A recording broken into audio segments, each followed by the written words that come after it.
easy is it? Just a little test to start, as a pop quiz. How easy is it for you to say, I'm beautiful? We haven't all been taught to say that, to think it or believe it because it's egotistical or it might make you be better than someone else. It's not an easy thing to say because we have to cultivate the inherent beauty that is already within us. Ernest Holmes says that love, beauty, and wisdom, love, beauty, and wisdom are the greatest impulsions, the greatest urges, the greatest things in us that want to be expressed and developed and shared. But we have to work at it. Do you have to work at it a bit? Isn't it easier sometimes to say, start listing all the imperfections we have, instead of remembering that our inherent nature is beautiful? Just as that song said, if we can just stand in the light of knowing we're already blessed. But we need to do the work, the cultivation, to make that inherent beauty something that we own. And it evolves. I mean, sometimes past mistakes. Have you always been a beautiful person in your eyes? Have you made some mistakes? Have you been mean, judgmental, critical? Could I go on?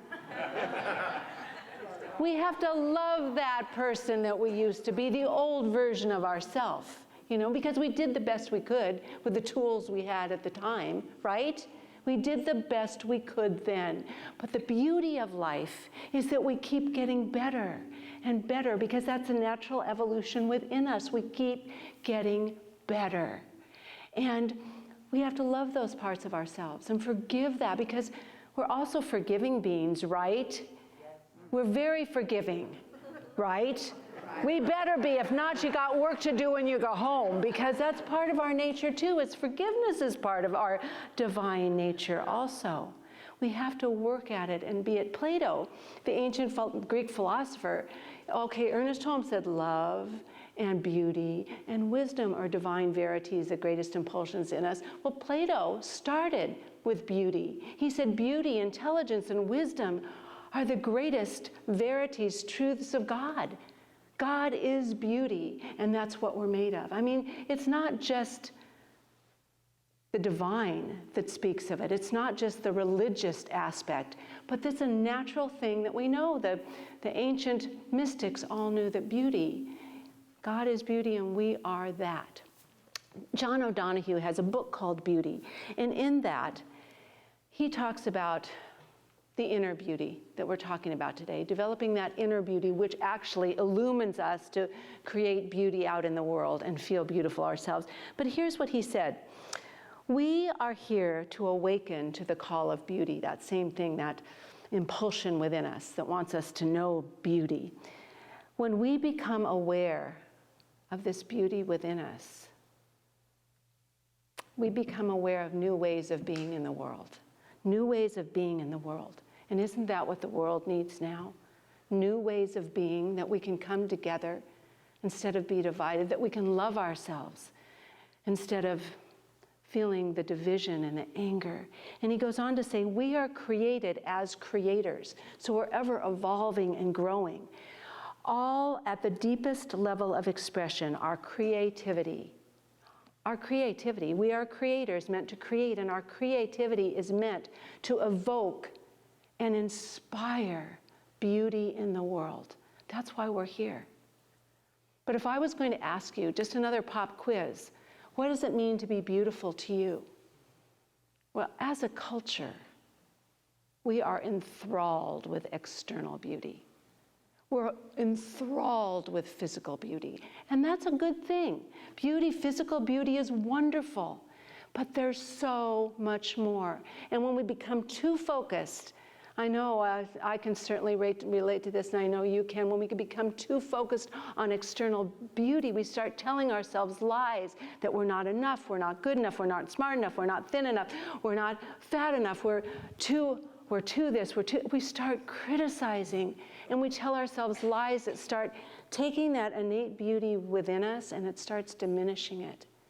And we need to start cultivating that and working on it because it's our divine right and our purpose in the world to express that beauty. What happens when we do that?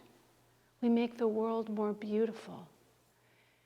Kirk and I went to see the new, I forget, they don't call it the remake of the West Side Story yesterday, but oh man, we just sat there and cried at the end, because you forget how much hatred and dislike and not liking yourself and feeling pushed down and judged, and so how much damage and hurt hatred can cause not only yourself but other people.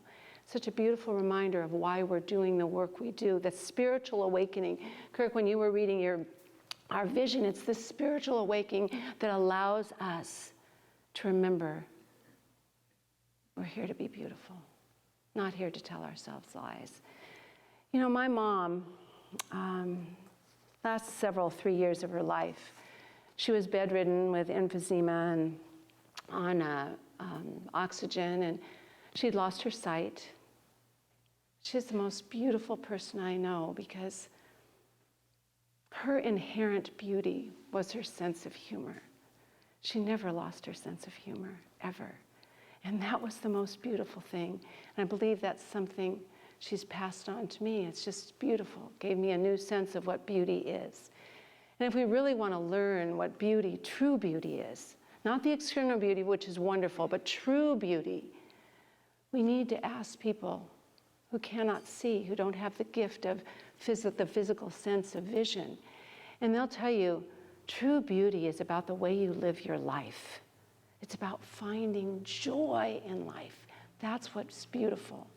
If we take a quote from Helen Keller, Helen Keller is probably one of the most humanitarian, did the most humanitarian work in the 20th century.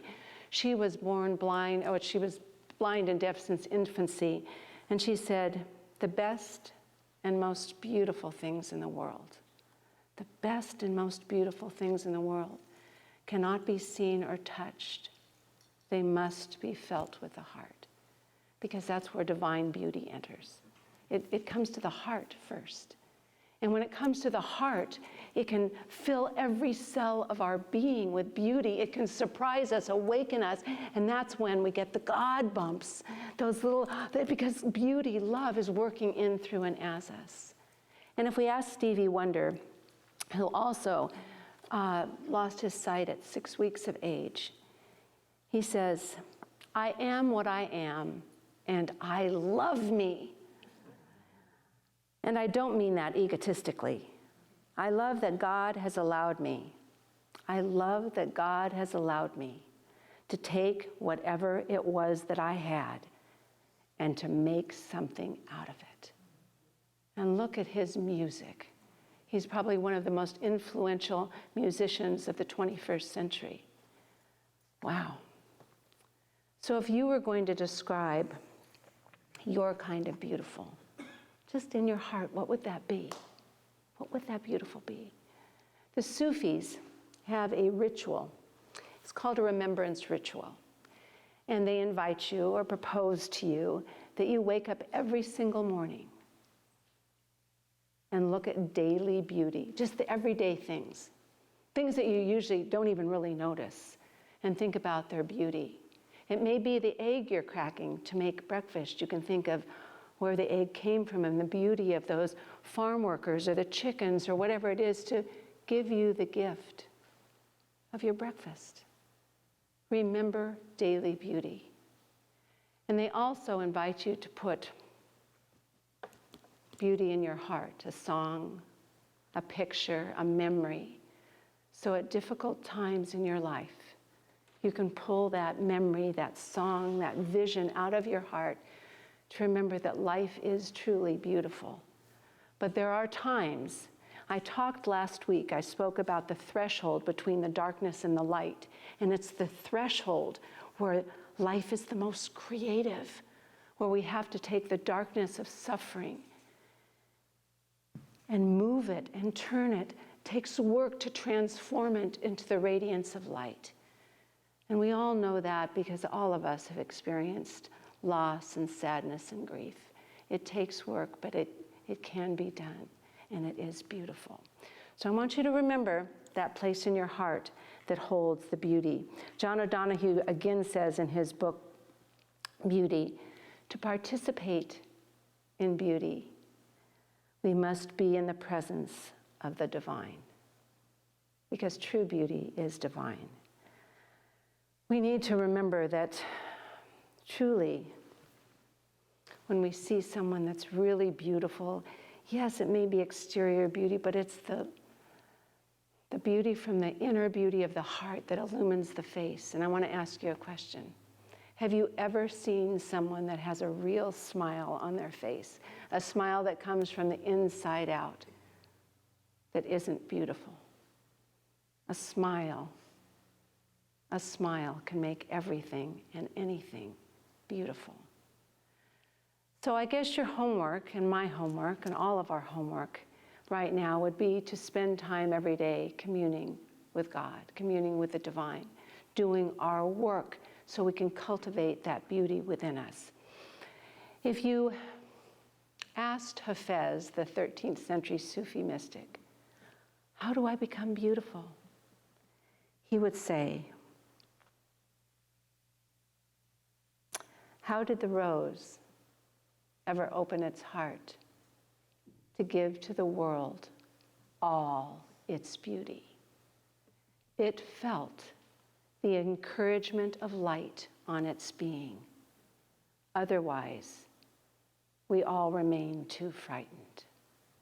The encouragement of light, which is love, which is light, which is beauty, which is goodness, which is joy. It felt that on its being. So if we commune daily with the presence of Spirit in our own hearts, we can feel that encouragement of light that is love. We can feel it. And when we feel that, it changes things. Love changes things. When we feel loved, we feel loved when we feel beautiful, or someone says, you're beautiful from the inside out. You're beautiful. We feel loved. And I want to tell you, if you say to someone, you look so beautiful today, not commenting on outer energy, but just feeling the beauty of the God self within, it changes people and things when we know that we are beautiful from the inside out.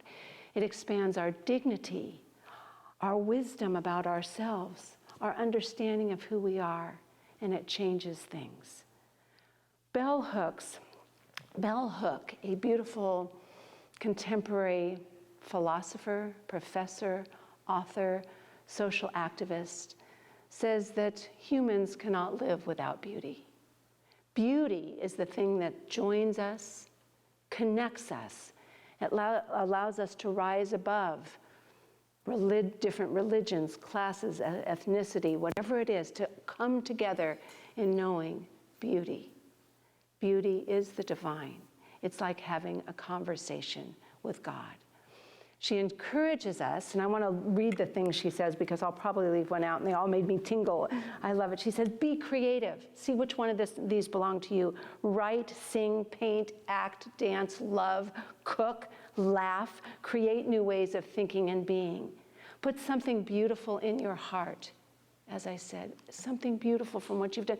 Put it in your heart that you can use that.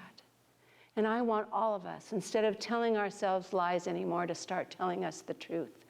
Telling ourselves the truth, and then we can tell it to each other. Instead of being inadequate, I am worthy. I am beautiful. I am loved. I am a child of God. I'm evolving, ever growing, beautiful every step of the way. You are beautiful, and I do love you. And thank you for being part of my life and making it even more beautiful. And so it is. Thank you so much.